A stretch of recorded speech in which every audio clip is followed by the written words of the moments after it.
మనం పైథాన్ సిరీస్లో ఈరోజు చూసుకోపోయేది కలెక్షన్ మాడ్యూల్. అసలు ఇది ఏంటో తెలుసుకుందాం అనమాట with examples. What is a collection? The collection module in Python is a built-in library that provides a specialized container data types. అంటే it is an built-in library అనమాట. సో దీంట్లో ఏముంటాయి, స్పెషలైజ్డ్ డేటా టైప్స్ ఉంటాయి అనమాట. So and it is an alternative to the Python general purpose containers like list, tuple, dictionary and set. So they are the alternative అనమాట. So మనకి ఏం తెలుసు, data types అనగానే లిస్ట్, న్యూమరిక్ డేటా టైప్ అలాంటివి తెలుసు కదా. So they are the alternatives అనమాట. అవి కాకుండా మిగతా అవన్నీ స్పెషలైజ్డ్ కంటైనర్ డేటా టైప్స్ కింద వస్తాయి. దోస్ ఆర్ నోన్ యాజ్ అవన్నీ కలెక్షన్ కింద వస్తాయి అనమాట. So that is about collection అనమాట. సో ఇది ఎందుకు హెల్ప్ అయ్యిద్ది, రైట్ క్లీనర్ అండ్ ఫాస్టర్ కోడ్ని క్లీన్గా రాయడానికి, ఫాస్ట్గా మనకి వర్కౌట్ అవ్వడానికి ఇది ఉపయోగపడిద్ది అనమాట. Solve common programming problems more efficiently and common programming ప్రాబ్లమ్ని ఎఫిషియెంట్గా సాల్వ్ చేయడానికి మనకు ఉపయోగపడిద్ది అనమాట. Work with the data structure that are not available in the standard types.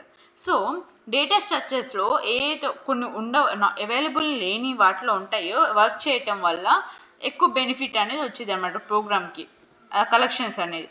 So the key features of the collection ఏమేమి ఫీచర్స్ ఉన్నాయి, counter ఏంటి, directory sub class use to count the frequency of the elements. So counter నేమ్లోనే ఉంటుందిగా count, frequent elements ఏమేమి ఉన్నాయి count చేయడానికి. Great of the word count and word count. So వర్డ్ని, నెంబర్ని, వర్డ్ కౌంట్ని కౌంటర్ని అంటాం. సో మనకి తెలిసిందే. నెక్స్ట్ ఏంటి, default డిట్ like a dictionary but it assigns a default value. A key does not exist. So ఇది డిక్షనరీ లానే ఉంటుంది, కాకపోతే ఇక్కడ డిఫాల్ట్ వాల్యూ అసైన్ చేస్తాం, కీ అనేది అసైన్ చేయము ఇక్కడ, అర్థమైందా. సో డిక్షనరీ అనగానే కీ వాల్యూ పేరు కదా, వాల్యూ కీ వాల్యూ పేరు అంటాం కదా, కానీ ఇక్కడ కీ అనేది ఎగ్జిస్ట్ అవ్వదు, డిఫాల్ట్ వాల్యూ మాత్రమే అసైన్ చేస్తాం. Avoid the key error avoid చేస్తాం, ఓకేనా. సో ఎర్రర్ రాదు మనం డిఫాల్ట్ వాల్యూ యాడ్ చేస్తే. సో థర్డ్ వన్ ఏంటి, named tuple, a sub class of the tuple. So టుపుల్కి సబ్ క్లాసే నేమ్డ్ టుపుల్ అంటాం కదా. So let you assign a field by name instead of index. Suppose మనం ఏదైనా ఇండెక్స్ పేజ్లో బదులు మనం నేమ్ అసైన్ చేసే దట్ ఈస్ నేమ్డ్ టుపుల్. అంటే నేమ్ని రీప్లేస్ చేసే దట్ ఈస్ అయినా నేమ్డ్ అనమాట, నేమ్ టుపుల్ అంటాం. Useful for making a code more readable and structured. So మనం ఒక నేమ్ అసైన్ చేస్తే మనం చదవటానికి కానీ అర్థం చేసుకోవడానికి మనకి ఎక్కువగా యూస్ఫుల్ అయిద్దని అర్థం. సో డీక్యూ అంటే ఏంటి, fourth one, a double ended queue is known as deque అంటాం అనమాట, ఓకేనా. దట్ ఈస్ అయినా deque. So optimized for adding and removing the item from the both ends quickly. Deque అంటే సో డబల్ ఎండెడ్ క్యూ కదా, double ended queue అంటే so it has a 2 ends అనమాట. One is starting end and it is an closing అనమాట. So ఇక్కడ ఏమంటున్నాము, optimized for adding the and removing the item from the both end quickly. అంటే మన starting ఎండ్లో నుంచి అయినా మనం ఐటమ్స్ యాడ్ చేయొచ్చు, కానీ అదేవిధంగా ఎండింగ్ సైడ్ నుంచి కూడా మనం యాడ్ చేయొచ్చు, రిమూవ్ చేయొచ్చు. That is known as deque. Better perform than the list for the deque and stack operations. So list కన్నా డీక్యూ అన్న స్టాక్ అనే బెస్ట్ పర్ఫార్మెన్స్ చేసిద్ది అనమాట, ఓకేనా. సో నెక్స్ట్ ఏంటి, ఫిఫ్త్ వన్, ఆర్డర్ డిక్ట్. అంటే a dictionary sub class that remains the order in the which items are inserted. అంటే ఇది ఒక డిక్షనరీ సబ్ క్లాస్ లాంటిది అనమాట. Remembers the order in which items are inserted అంటే మనకి remember చేసిద్ది అనమాట. సో నెక్స్ట్ ఏంటి, సో ఇది మనకు తెలిసిందే 3.7+ వర్షన్లో మాత్రమే ఉంటుంది. అండ్ రెగ్యులర్ డిట్ ఆల్సో మెయింటైన్స్ ఆర్డర్. మనకి డిక్షనరీ అంటే ఆర్డర్ ఫామ్లో ఉంటుంది, బట్ ఆర్డర్ డిట్ give an additional method. So it is an advanced of the order డిట్కి అడ్వాన్స్డ్ మోడల్ ఆర్డర్ డిడ్ అనుకోండి, ఓకేనా. సో దీని ఒక కీ ఫీచర్స్ అర్థమైంది కదా, 5 points. నెక్స్ట్ ఏంటి, కామన్గా ఎక్కడ యూజ్ చేస్తామంటే కౌంటర్స్. సో కౌంట్ హ్యాజబుల్ ఆబ్జెక్ట్స్ అనమాట.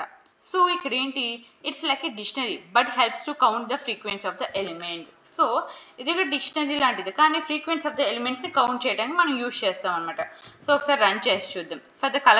ఫర్ కలెక్షన్ ఇంపోర్ట్ కౌంటర్స్ అని ఇచ్చా, డేటాలో కొన్ని వాల్యూస్ ఇచ్చాను and they are repeated values, okay. So నేను కౌంట్ చేయి ఏమేమి రిపీట్ అయినాయో అంటున్నాను. సో ఏలు 3 ఉన్నాయి, బీస్ 2 ఉన్నాయి, సీస్ 1 ఉన్నాయి, అర్థమైందా. దిస్ ఈజ్ అన్ కౌంటర్ అంటే కలెక్షన్ అనమాట. సపోజ్ మనం షాపింగ్ మాల్కి వెళ్ళినా మన క్యాష్ అనేది ఎలా, సో అదే బ్యాంకు చూసుకున్నాం అనుకోండి, మనం మిషన్ పెట్టాం కానీ ఎన్ని నోట్స్ ఉన్నాయి, ఏ నోట్స్ ఉన్నాయి కౌంట్ చేసుకున్నాం. అదేవిధంగా ఇది కూడా అంతే. సో జనరల్ పర్పస్లో అది వాడతాం. అండ్ డిఫాల్ట్ డిట్ అంటే డిక్షనరీ విత్ డిఫాల్ట్ వాల్యూ, అది ఎలాగొండో చూద్దాం. ఓకేనా. So avoids key error by providing the default value for the missing key. So మనం డిక్షనరీలో కీ వాల్యూ పేరు ఉంటుంది కదా, కానీ ఇక్కడ మన కీని తీసేస్తున్నాం, అప్పుడు మనకి కీ ఎర్రర్ వచ్చేది కదా. అది రాకుండా మనం మేనేజ్ చేయొచ్చు. ఎలా అంటే డిఫాల్ట్ వాల్యూ యూజ్ చేసి. So from the collection import default డిట్ marks is equal to default డిట్ of intern. So marks ఇచ్చాం. So marks in math, marks in science. So మనం మ్యాథ్ అని ఇచ్చాం, సైన్స్ ఏమి ఇవ్వాల, కానీ అది డిఫాల్ట్గా తీసుకుంది. ఏం తీసుకుంది? 0 అని తీసుకుంది. That is known as default డిట్ అనమాట. అంటే డిఫాల్ట్ వాల్యూ తీసుకుంటుంది కీ వాల్యూ ప్లేస్లో. దట్ అర్థమైందా? So that is second example. Named tuple అంటే tuple with named fields acts like a light weight class.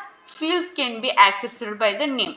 అంటే ఇది ఒక లైట్ వెయిట్ క్లాస్ లాగా కనిపించింది, యాక్ట్ చేసేది, కానీ మన నేమ్ ద్వారా యాక్సెస్ చేయవచ్చు. ఏ విధంగా చూద్దాం. సో అన్ని చిన్న ఎగ్జాంపుల్సే, మీరు చూడంగానే అర్థమైద్ది. ఓకేనా. So from collector dot import named tuple point అని ఇచ్చాను. So point of x, y ఇచ్చాను, పాయింట్ ఆఫ్ 10, 20 ఇచ్చాను. సో అవుట్పుట్ ఏమొచ్చింది? p1.x అనగానే 10 వచ్చింది, p1.y అనగానే 20 వచ్చింది. సో మనకు రిజల్ట్ వచ్చింది. So this is a named tuple. So ఇక్కడ మనం నేమ్ ఇచ్చాం, నేమ్డ్ అని ఇచ్చాము. సో నేమ్డ్ టుపుల్ అని ఇచ్చాము, ఆటోమేటిక్గా యాక్షన్ చేసుకుంది అనమాట. సో మన DQ అంటే తెలిసిందే కదా, double ended queue. More efficient than the list for appending or popping from the both end. అంటే ఎగ్జిస్టింగ్ అంటే ఎంట్రింగ్ కానీ ఎగ్జిటింగ్ కానీ ఏదైనా పాసిబుల్లే బోత్ సైడ్స్ నుంచి. ఓకేనా. ఒకవేళ మీకు DQ స్టాక్ అవన్నీ తెలియకపోతే మీకు కావాలంటే నెక్స్ట్ వీడియోలో అప్లోడ్ చేస్తాను.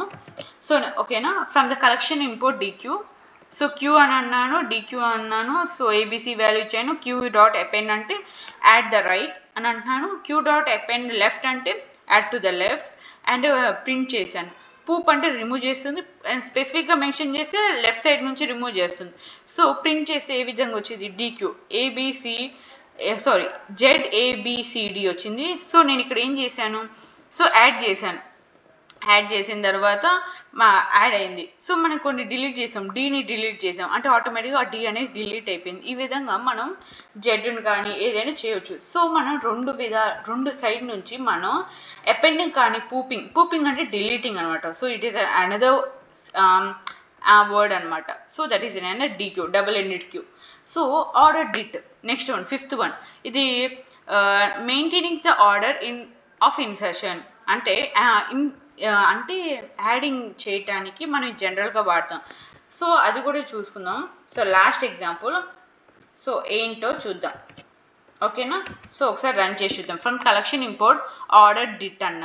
సో OD అని ఇచ్చాను, షార్ట్కట్లో ఆర్డర్ డిట్ అని ఫంక్షన్ ఇచ్చాను. So OD1, OD2, OD3. So print OD అనగానే ఆర్డర్ డిట్. సో ఆటోమేటిక్గా వాల్యూస్ తీసుకోండి. A=1, B=2, 3 అని తీసుకుంది. దట్ ఈస్ అన్ ఆర్డర్ డిట్. అంటే ఆర్డర్ అనేది ఇన్సర్షన్ అయిపోయింది. మనం స్పెసిఫిక్గా మెన్షన్ చేసామా, కానీ ఆల్రెడీ ఇన్సర్షన్ అనేది అయిపోయింది. దట్ ఈస్ అన్ ఆర్డర్ డిట్ అనమాట.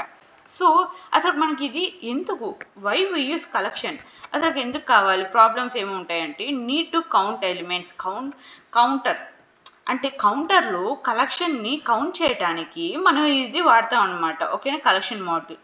And avoid missing key errors. So key ఎర్రర్స్ని మిస్ చేయడానికి, అంటే మనకి ఇబ్బంది లేకుండా ఉండటానికి డిఫాల్ట్ డిట్ని యూజ్ చేస్తాం. అండ్ వాంట్ రీడబుల్ టుపుల్ అంటే నేమ్డ్ టుపుల్ అనమాట. సో ఎఫిషియంట్ క్యూ ఆపరేషన్ అంటే DQ. మెయింటైనింగ్ కీ ఎర్రర్ అంటే ఆర్డర్ డిట్. సో ఈ ఎగ్జాంపుల్స్ మీకు 5 ఎగ్జాంపుల్ నేను చెప్పాను. ఓకేనా. సో అడ్వాంటేజెస్ అంటే ఏంటి? Easy to implement the common pattern. So common pattern implement చేయడానికి ఈజీగా ఉంటుంది. And reduce the boiler plate code. So boiler plate కోడ్ని రెడ్యూస్ చేయడానికి, అంటే ఎర్రర్స్ని రెడ్యూస్ చేయడానికి మనకి ఇబ్బంది లేకుండా యూజ్ చేయవచ్చు అనమాట కలెక్షన్ మాడ్యూల్. అండ్ నెక్స్ట్ ఏంటి? Increase code readability. మనం చదవడానికి కానీ అర్థం చేసుకోవడానికి కోడ్ అనేది ఈజీగా ఉంటుంది. ఆప్టమైజ్డ్ ఫర్ పర్ఫార్మెన్స్ మనకు తెలిసిందే. వెన్ నాట్ టు యూజ్, అసలు ఎక్కడ యూజ్ చేయకూడదు? For every single use cases normal డిట్ list tuple might be enough. So చిన్న బేసిక్ కేసెస్కి లిస్ట్ జనరల్ డేటా టైప్స్ సరిపోతాయి. It performs even if not concern, you may stick to the default container. So general చిన్నవాటికి అయితే normal data types వాడచ్చు. ఒకవేళ పెద్దవి అయితే మనం కలెక్షన్ మాడ్యూల్ అంటే అడ్వాన్స్డ్ డేటా టైప్స్కి వెళ్ళవచ్చు అనమాట. So this is about collection module. Hope you like it. Thank you.